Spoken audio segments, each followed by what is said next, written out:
জানি না তুমি যদি না থাকতে আমার কি হতো বন্ধু। একদিকে আমার মা বাবা, যারা আমাকেই খালি দোষ দিতে থাকে কেন আমি এত দূরে একটা ফার্ম হাউসে এসে থাকি, আর অন্যদিকে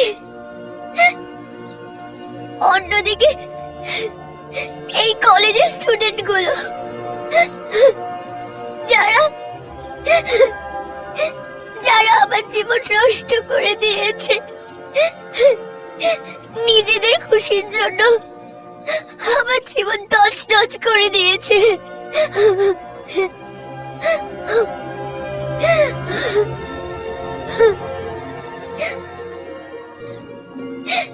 একজন তুমি আছো যে আমার সব কথা শুনে,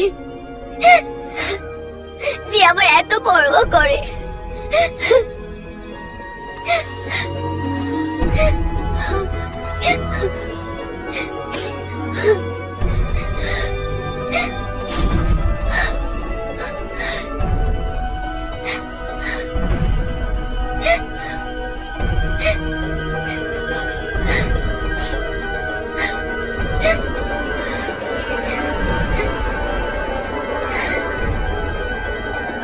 আমি কি করে বুঝবো যে এই পুতুলটা সত্যি আমার কথা শুনে নেবে, আমার জন্য এক এক করে সবাইকে মেরে ফেলবে?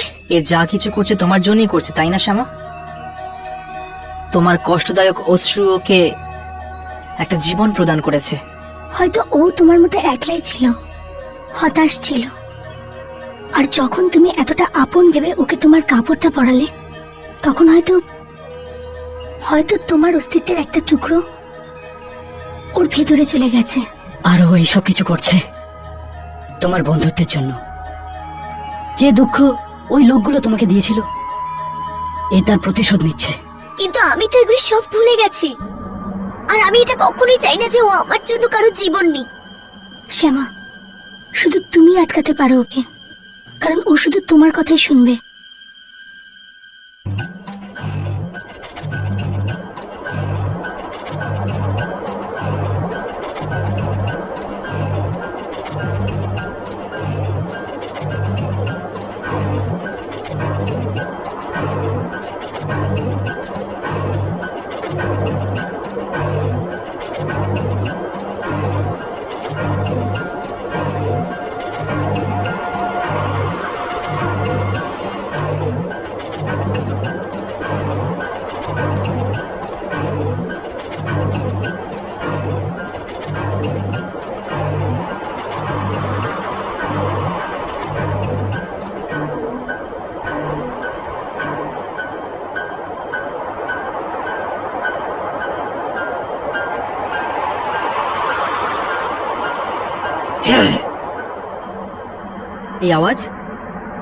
এই আওয়াজ কোত্থেকে আসছে?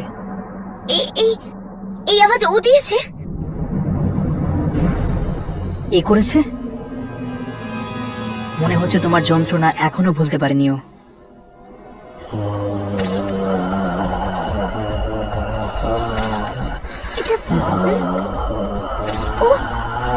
ও এগিয়ে আসছে।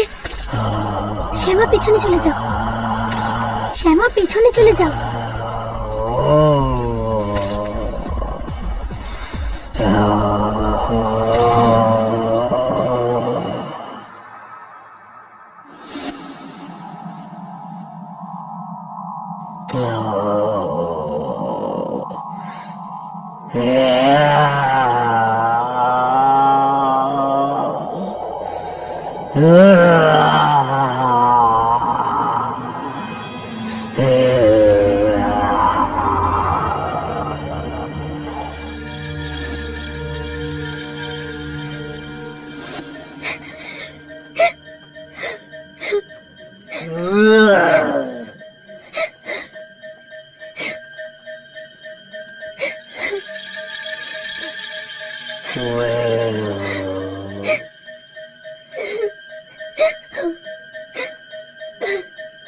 ছবে না,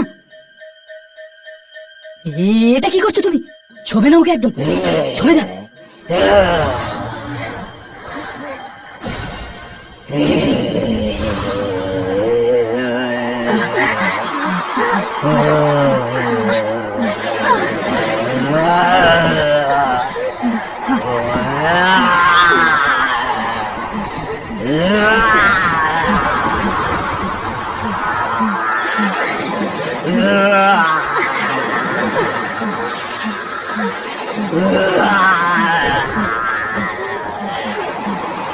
কি করছো? প্লিজ থেমে যাও।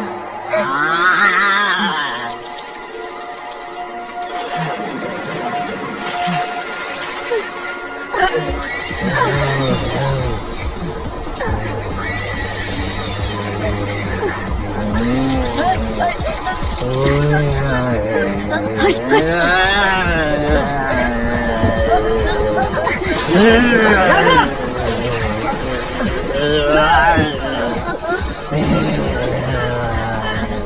রাঘব! রাঘব! এটা কি করছো? প্লিজ প্লিজ ওদের বেরো না, ছেড়ে দাও ওদের।